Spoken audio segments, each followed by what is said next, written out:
नमस्कार। BSc part 1 के inorganic chemistry के पेपर के थर्ड यूनिट के आयनिक सॉलिड चैप्टर में एक बार आपका फिर से स्वागत है। अब तक हम AB और AB2 प्रकार के जो यौगिक हैं उनके विभिन्न कंपाउंड्स को हम डिस्कस कर चुके हैं। आज हम देखेंगे कि किस तरह से AB और AB2 प्रकार के जो यौगिक हैं उनकी संरचना को कौन कौन से कारक प्रभावित करते हैं। तो आइए इसी क्रम में आज हम आगे बढ़ते हैं। Factors affecting AB and AB2 type of compounds. जो 4 प्रमुख कारक हैं जो इस प्रकार के यौगिकों की संरचना को प्रभावित करते हैं, उनमें सबसे पहला है valency of A and B, अर्थात A और B की संयोजकता। दूसरा है ionic radius of A and B, अर्थात A और B की आयनिक त्रिज्या। तीसरा है electronegativity of A and B, इनकी विद्युत ऋणात्मकता। और चौथा है लैटिस एनर्जी, अर्थात इनकी जालक ऊर्जा। इन सभी कारकों को हम एक एक करके विस्तार से पढ़ते हैं। तो सबसे पहला है valency of A and B। Numbers of A and B particles are decided by the valency, कि आपका AB टाइप का बनेगा या AB2 टाइप का बनेगा, वो डिसाइड कौन करेगा? A और B की संयोजकता, उनकी वैलेंसी। दूसरा पॉइंट है if the valency is same then the number of A and B are same in the crystal, अर्थात A और B की संयोजकता के आधार पर ही क्रिस्टल में A और B के कणों की संख्या का निर्धारण होता है। और A और B की संयोजकता समान होने पर क्रिस्टल में विद्यमान घनायन और ऋणायनों की संख्या समान होगी। जैसे कि फॉर एग्जांपल NaCl है, उसके FCC क्रिस्टल की जो यूनिट सेल है उसमें 2 घनायन और 2 ऋणायन, 2 घनायन कौन से? सोडियम आयन, और 2 ऋणायन क्लोराइड आयन होते हैं। और ऐसे ही सीजियम क्लोराइड का जो BCC क्रिस्टल है, बॉडी सेंटर्ड क्यूबिक क्रिस्टल है, उसके यूनिट सेल में 1 घनायन और 1 ऋणायन, अर्थात एक सीजियम आयन और एक क्लोराइड आयन पाया जाता है। तो यहाँ पर क्योंकि सोडियम और क्लोरीन दोनों की वैलेंसी 1 है, ऐसे ही सीजियम और क्लोरीन दोनों की वैलेंसी 1 है, तो यहाँ पे जो अनुपात है इनका वो भी 1:1 ही रहेगा।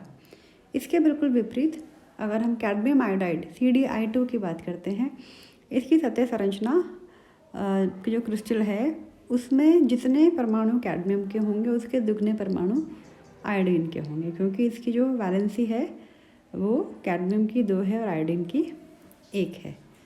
तो इस प्रकार से वैलेंसी जो है A और B की जो वैलेंसीज हैं उसी के आधार पर कंपाउंड आपका AB टाइप बनेगा या AB2 टाइप बनेगा, उसका निर्धारण होता है।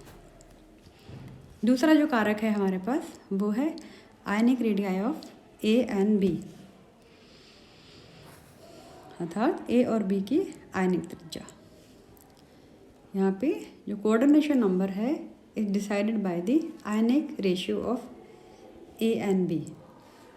जैसे कि किसी भी अकार्बनिक यौगिक की जब हम बात करते हैं तो उसकी संरचना उसके आयनों की त्रिज्या से बहुत अधिक प्रभावित होती है, और आयनिक त्रिज्या से ही अवयवी कणों की उपसहसंयोजन संख्या का निर्धारण होता है। जो कोऑर्डिनेशन नंबर है वो डिसाइड होता है आयनिक रेडियस से। अब जैसे फॉर एग्जांपल हमारे पास सोडियम की आयनिक त्रिज्या का मान 1.02 है, सीजियम की आयनिक त्रिज्या का मान 1.67 एंगस्ट्रॉम है, क्योंकि इसमें सोडियम का कम है, सीजियम का ज़्यादा है।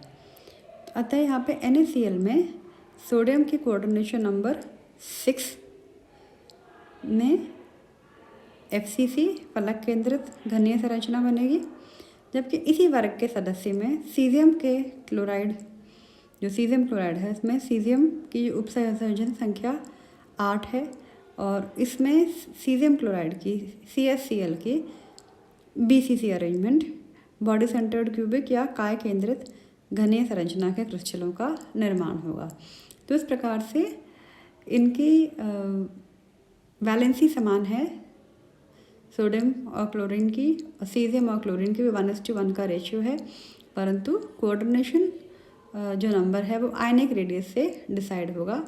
इसलिए यहाँ पे कोऑर्डिनेशन नंबर सोडियम का 6 पाया जाएगा और सीजियम का 8 पाया जाएगा। तो वैलेंसी समान होने के बावजूद भी आयनिक रेडियस इसमें अपना रोल प्ले करता है। आइए आगे बढ़ते हैं। तीसरा जो कारक है हमारे पास में वो है electronegativity of A and B, A और बी की विद्युत ऋणात्मकता।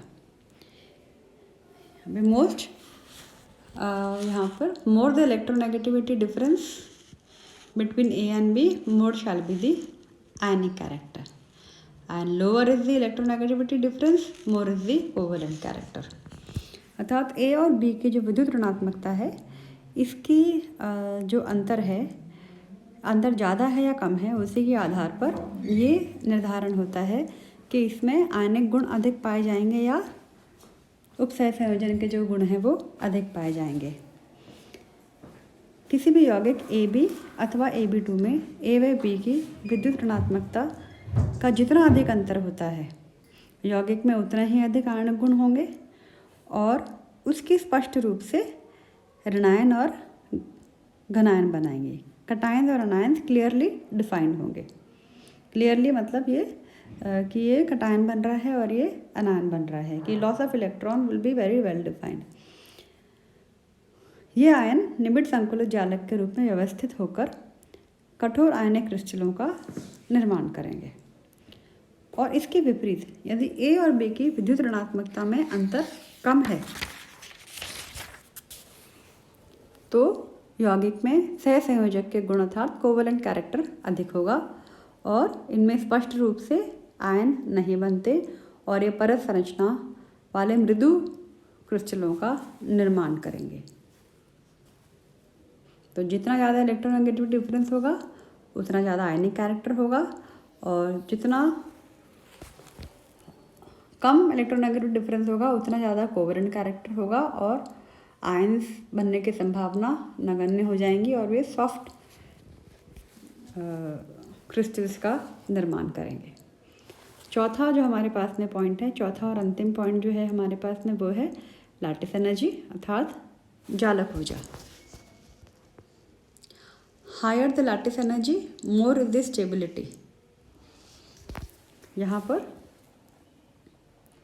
किसी भी पदार्थ की क्रिस्टल संरचना किस प्रकार से हो इसका निर्धारण आयनिक त्रिज्या अनुपात के साथ साथ जालक ऊर्जा के मान के आधार पर भी होता है।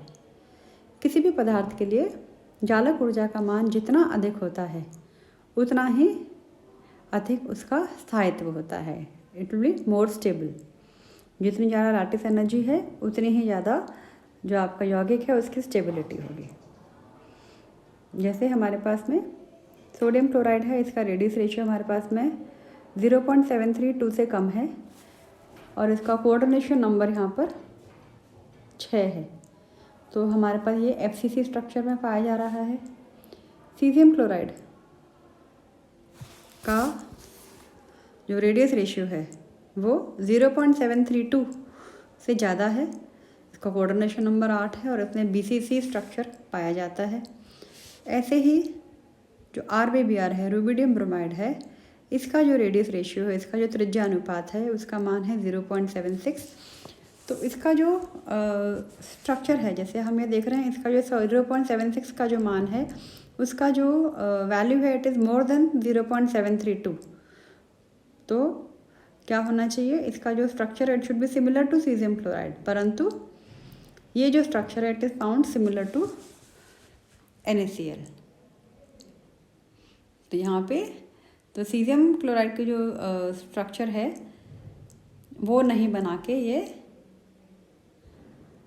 NaCl जैसा स्ट्रक्चर बनाते हैं। तो ये थे हमारे पास में 4 कारक जो कि डिसाइड करते हैं कि हमारे पास में जो कंपाउंड बनेगा वो AB टाइप का बनेगा या AB2 टाइप का बनेगा, उसकी स्टेबिलिटी कैसी रहेगी, कौन कौन से किस तरह से वो स्ट्रक्चर फॉर्मेशन में जाएंगे। तो आज का हमारा जो लेक्चर है वो बस इतना ही। अगले लेक्चर में एक नए टॉपिक के साथ में फिर से हम मिलेंगे। तब तक के लिए thank you for being with me. धन्यवाद।